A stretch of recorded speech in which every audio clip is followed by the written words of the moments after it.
राम राम हरे हरे। ओम नमो भगवते वासुदेवाय। ओम ओम नमो नमो भगवते वासुदेवाय। वासुदेवाय। ओम नमो ओम नमो भगवते भगवते वासुदेवाय। ओम ओम नमो नमो भगवते भगवते वासुदेवाय। वासुदेवाय।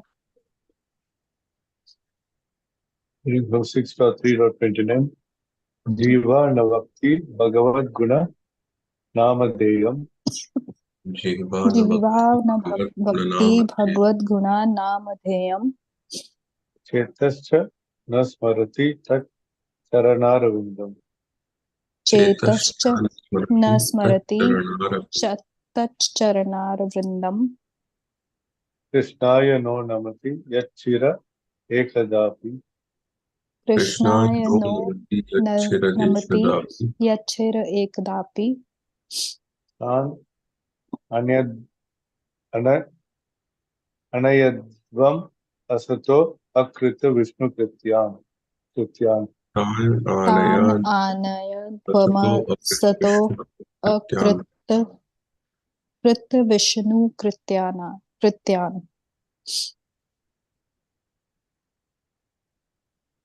पढ़ू प्रभु जी? प्लीज प्लीज माता। ठीक है जी, मैं पढ़ती जाती हूँ, आप बताते जाइए। नंबर 20 हम पढ़ रहे हैं। 6329 Translation. My dear servants, please bring to me only those sinful persons who do not use their tongues to chant the holy name and qualities of Krishna, whose hearts do not remember the lotus feet of Krishna even once, and whose heads do not bow down even once before Lord Krishna. Send me those who do not perform their duties towards Vishnu, which are the only duties in the human life. Please bring me all such fools and rascals. Purport. The word Vishnu Krityan is very important in this verse because the purpose of human life is to please Lord Vishnu. Varnashram dharma is also meant for that purpose. As stated in Vishnu Puran 3.8.9, Varnashram Acharvata Purushena Parapuman Vishnur Aradhyate Pantha Nanyat Tattosha Karanam. Human society is meant to follow strictly the Varnashram Dharma, which divides society into 4 social divisions: Brahman, Kshatriya, Vaishya, and Shudra, and 4 spiritual divisions: Brahmacharya, Grihastha, Vanprastha, and Sannyas. Varnashram Dharma easily brings one nearer to Lord Vishnu, who is only true objective in human society. Nate vidu savartha gatim hi Vishnum. Unfortunately, however, people do not know that their self-interest is to return home back to Godhead or to approach Lord Vishnu. Durashaya ye bahir artha manina. Instead, they are always bewildered. Every human being is expected to perform duties meant for approaching Lord Vishnu. Therefore, Yamraj advises the Yamdutas to bring him those persons who have forgotten their duties towards Vishnu. Akrata Vishnu Krityan, one who does not chant the holy name of Vishnu, Krishna, who does not bow down to the deity of Vishnu, or who does not remember the lotus feet of Vishnu is punishable by Yamaraj. In summary, all Vaishnavas or persons unconcerned with Lord Vishnu are punishable by Yamaraj. Thank you, Ji. Hare Krishna, Guruji.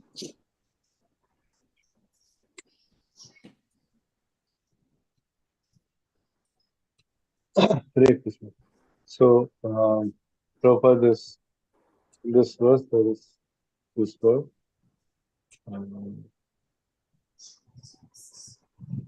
Vishnu Krityan. So, Vishnu Krityan is the purpose of human life is only to please Lord Vishnu. And anything else that we do is headed towards the material form of life. And from the Vishnu Purana, Prabhupada quotes in this purport that the human society is strictly meant to follow Varnashram Dharma. But in today's modern material life, where we like have industrialized the entire thing, then it's very difficult to follow. although we can say that certain things are aligned to Varnashram Dharma, but it is truly not one Vedic lifestyle where there is cow protection and people largely grow what they want to eat rather than agriculture for the sake of profit, and everything is for the sake of profit. Then Varnashram breaks down. In today's modern life or industrial thing is where everything is tilted towards making profit and making more money, which eventually leads one away from Krishna Prityan, or one is not even able to remember the Lord's name once. So here Yamaraj is saying, those whose heart do not remember the lotus feet of Krishna even once. So there are so many atheistic people who do not have the true knowledge, who do not seek the true knowledge, and do not remember the lotus feet of Krishna even once. They do not use their tongues to chant the holy name and the qualities of Krishna. They don't use their legs to walk towards the temple, their hands to do service to the Lord. So all these are people who are fools and rascals, and Yamaraj is saying to the Yamadutas, please bring me such people.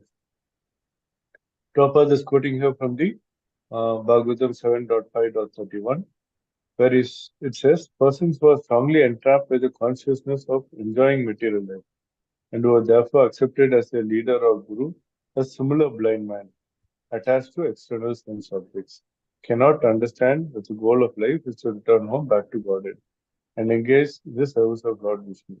It's actually very true that today, in the material life, if we are bewildered, we will ask advice from somebody else who is also bewildered, or we think is enlightened in material life, but in actual, they are bewildered. They have no idea of what is the true purpose of life, which is to be spiritual.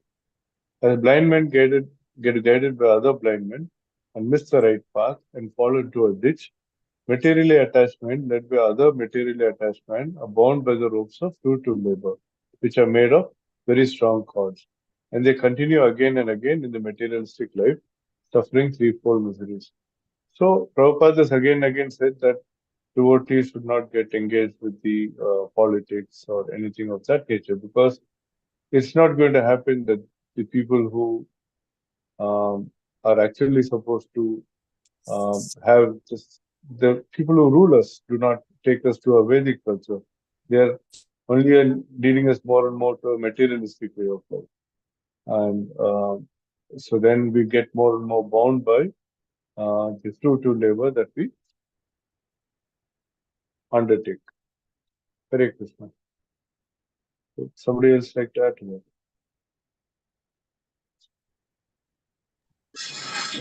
Hare Krishna, Dandavat Pranam to all devotees. Dandavat Pranam Prabhu. Dandavat Pranam Prabhu, very nicely explained. Actually, just a few hours back, I was discussing with Madhusudhan Prabhu on this shloka only. I just recently saw one drama by some devotees, and that devotee who had directed the drama, he had told that this entire shloka we recited, Yamaraj recites, in the drama, the actor who plays Yamaraj, he recites it and he explains this purport in Hindi actually. He speaks the purport in Hindi. That is very important purport actually. So I was discussing with Prabhuji, and then Prabhuji gave a very nice perspective. Just frankly speaking, just a small question I want to ask to all of you. I mean, if all of you can participate frankly.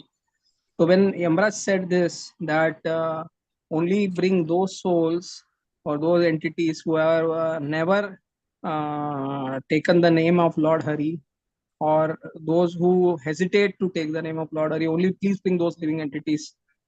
So that immediately, how many felt relief that we will not go to Yamaraj? Just frankly, I mean, how many people thought in that way? There is two Prabhu, like lotus feet of Krishna even once. So then we like, okay, I've thought at least once. So maybe we are saved at least. Yeah, at least once we have told. No, we are not at least so much hesitating. When some devotees may not be able to chant 16 rounds, but still they are chanting. So immediately that relief we get, like, oh, we are not going to go to MU.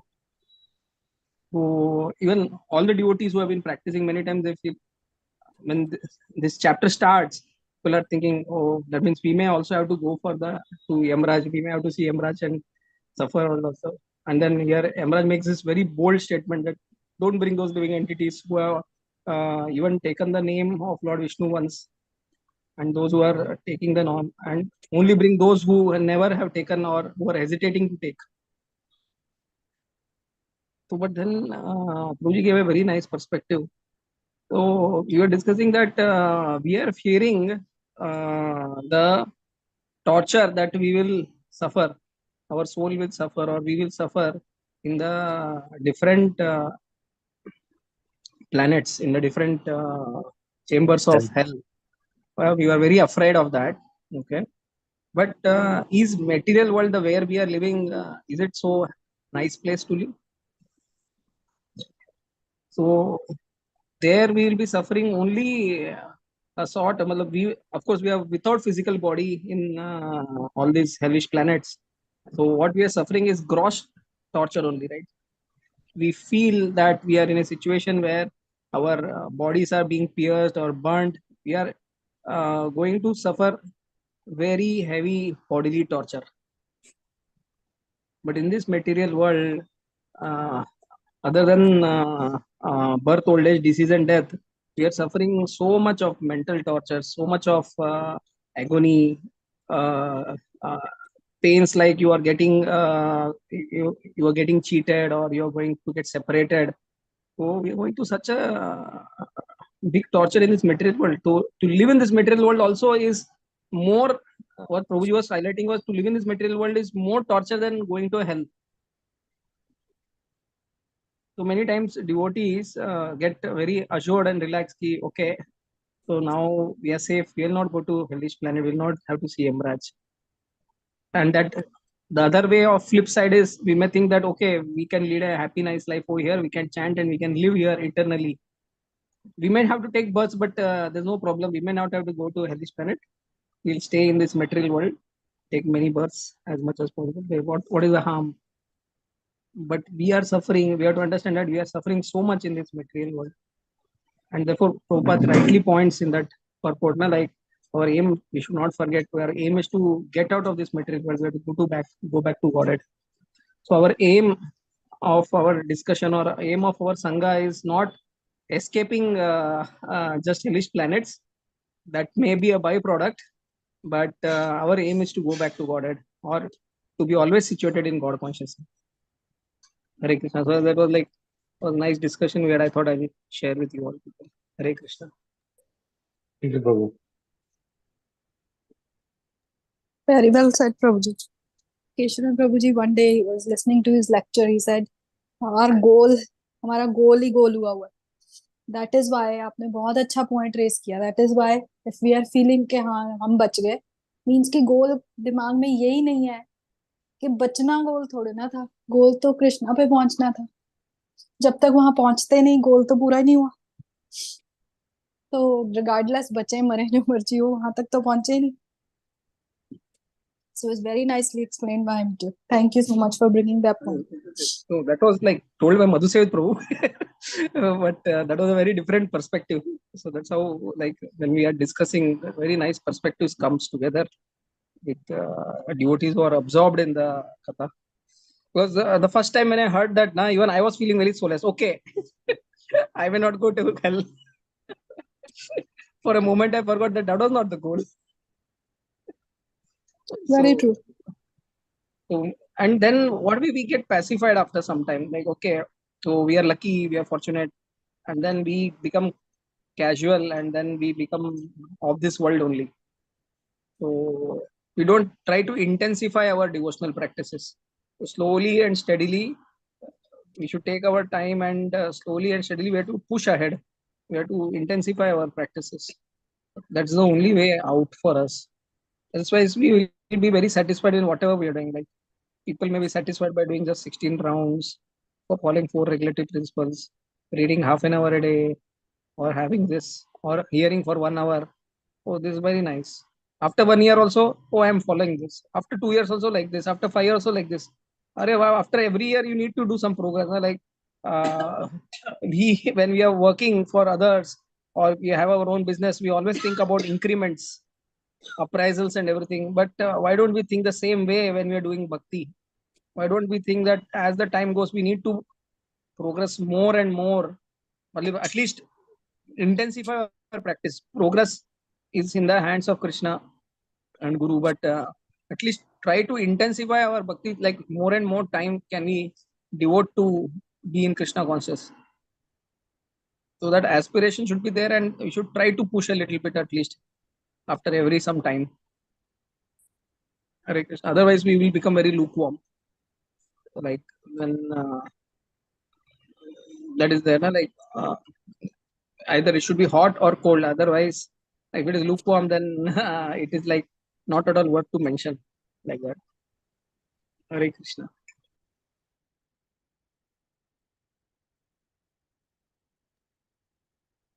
Go on. Verse 6.3.30. Tat sham yatam sa bhagavan purusha purano.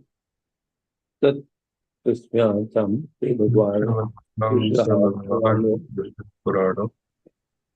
Narayana swapurushay yat asat utam nahana. Narayana Swapurusha Satkritam Nam Pranam aho vidusham rathitan jalaninam. Swanamaho Nam Vidusham Rachata Jalinila Shantir gariyasi namaha purushaya bhumne. Shantar Priyasi Nama Purushaya Bhumane. Mary Proof. Please follow. Hare Krishna. Tashir Prabhupada Shri Prabhupada Pati Jai. Translation. Then Yamraj, considering himself and his servants to be offenders, spoke as follows: begging pardon from the Lord. O my Lord, my servants have surely committed a great offense by uttering a Vaishnava, Satya Adami. O Narayana, O Supreme and the oldest Protect, please forgive us.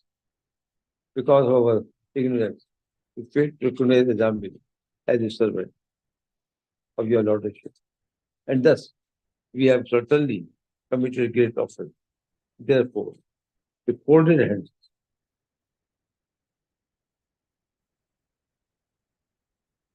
we beg your pardon.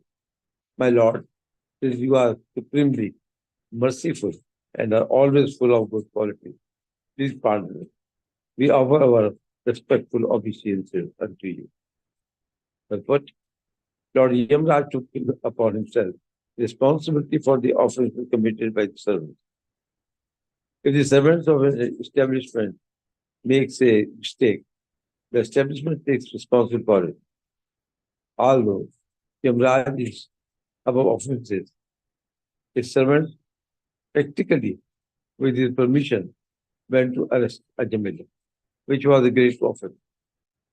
The Nyaya Shastra confirms Satya Apradhe Samino Dandaha.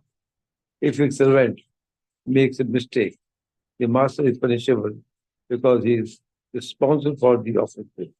Taking this seriously, Yamraj, along with the servant, prayed with folded hands to be excused by the Supreme Personality of Godhead. Hare Krishna Prabhu. So I do remember we have been discussing this in the past various texts, etc. That what was responsibility of the Yamdutas when they were carrying the body of Ajamil, and in the meantime Vishnu Dutas came.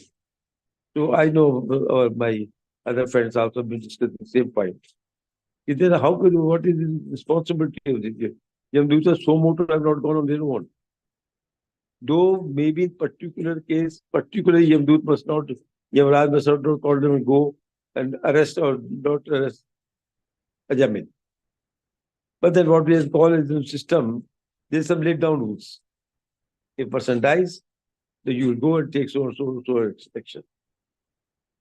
So this is practically the thing. Though Yamraj did not tell specifically, but he being the head of the department of Yamdut, he was responsible because he must have made certain rules and regulations that they do automatically, but they should be within the norms, etc.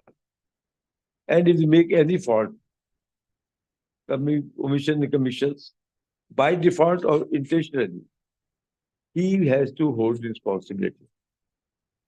This is a rule even applicable today. Though our leaders, political and also administrative leaders, have become so fallen that they firstly they won't accept it. Number two, they'll pass it to others. And not then the juniors will got hold of it. Here it is, Yamraj is showing that magnanimity that he is owning up. You look, though I might not have given the order directly, but indirectly I am running the department. So if my juniors have punished, have done something wrong, I am responsible for that. And then he prays to Lord Vishnu to forgive him and his juniors for this gross mistake they've done. So I think for present day leaders, this is a very good text to follow. Others can please add to this. Thank you very much.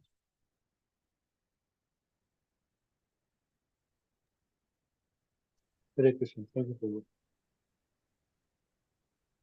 So, Lord Yamaraj took it upon himself because when a servant of an establishment makes a mistake, the establishment takes responsibility for it.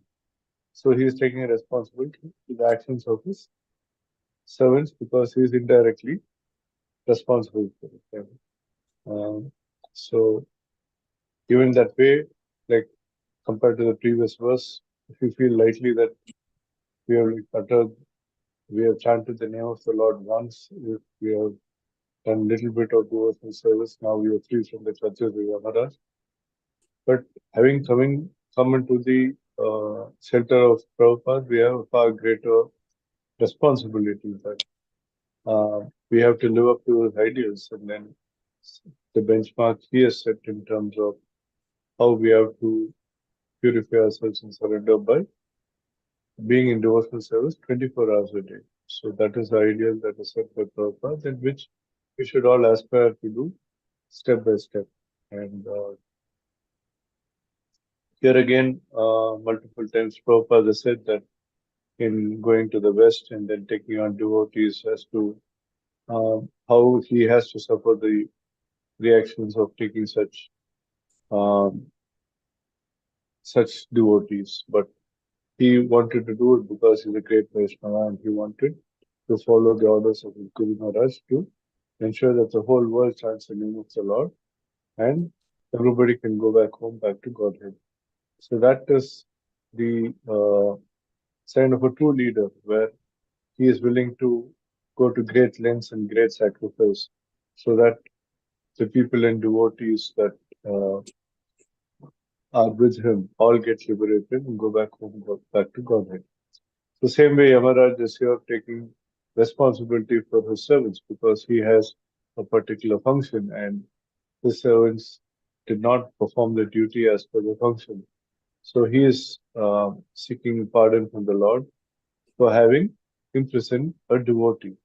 And the Lord doesn't mind if somebody, for himself, he doesn't mind so much as he does for his devotee. As we go forward, you see with Prahlad Maharaj. So for each of these things, we see that the Lord gets even more angry when somebody tries to harm just through devotee. And one has to be really, really careful of offending a devotee of the Lord. That would be the greatest offense a person can make.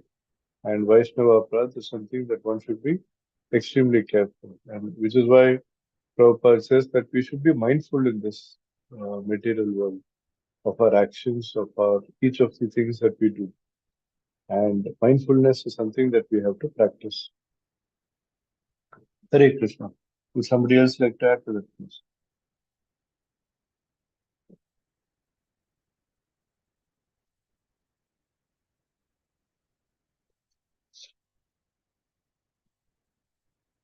Okay, we go on, we read one more verse, 6.3.31. Tasmat Sankirtanam Vishnor Tasmat Sankirtanam Vishnu Jagan Mangalam Am Hasam Asam Jagan Mangalam Jagan Mangalam Amasam Sam Mahatam Apiko Kauravya Mahatam Api Kauravya Yeah. Vritti Aikantika Niskritam. Vidhi Ekantika Ekantika Nishkritam. Somebody like to read, please? I can read, Prabhuji. Please go ahead, Mataji. Thank you, Ji. Hare Krishna. Prabhupada Ji ki jai. Translation. Sukadev Goswami continued. My dear king, the chanting of the holy name of the Lord is able to uproot even the reactions of the greatest sins. Therefore, the chanting of the Sankirtan movement is the most auspicious activity in the entire universe. Please try to understand this so that others will take it seriously. We should note that although Ajamil chanted the name of Narayan imperfectly, he was delivered from all the sinful reactions. The chanting of the holy name is so auspicious that it can free everyone from the reactions of sinful activities. One should not conclude that one may continue to sin with the intention of chanting Hare Krishna to neutralize the reactions. Rather, one should be very careful to be free from all sins and never think of counteracting sinful activities by chanting the Hare Krishna mantra, for this is another offense. If by chance a devotee accidentally performs some sinful activity, the Lord will excuse him, but one should not intentionally perform sinful acts. Thank you, Ji. Hare Krishna, Guruji.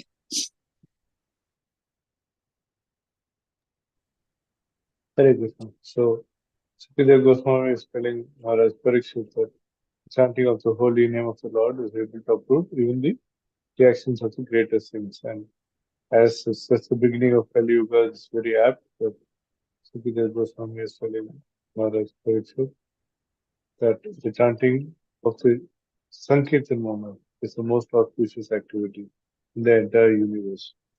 And this is the message that's reinforced by Chaitanya Mahaprabhu 500 years ago, that as the Kali Yuga is becoming more and more materialistic and religious principles are breaking down, the only way is to offenselessly chant the holy name of the Lord.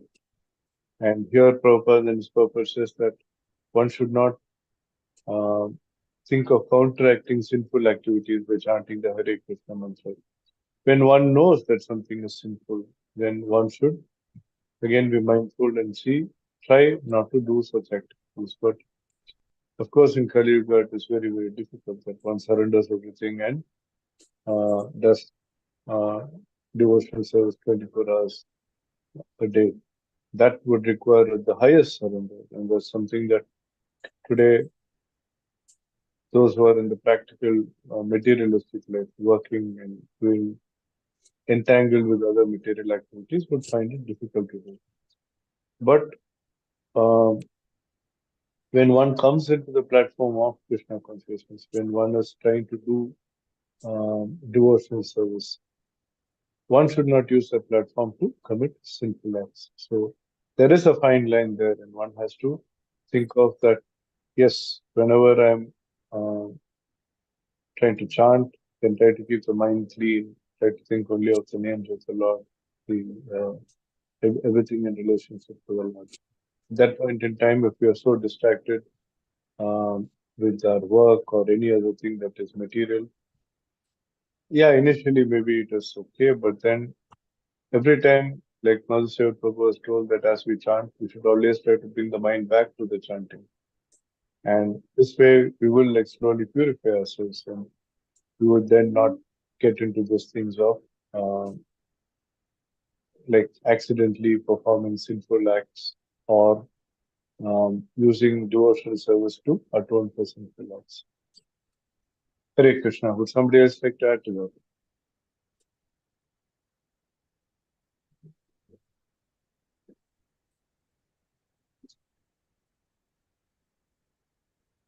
If not, we can stop. It's like 9:50. We continue again on Monday. Yeah. Sure. Thank you to all devotees. Hare Krishna. See you on Monday. Hare Krishna. Thank you, Prabhuji. Hare Krishna. Dandavat Pranam ji. Prabhupada ki jai. Thank you, Jai. Guruji. Dandavat pranam. Hare Krishna.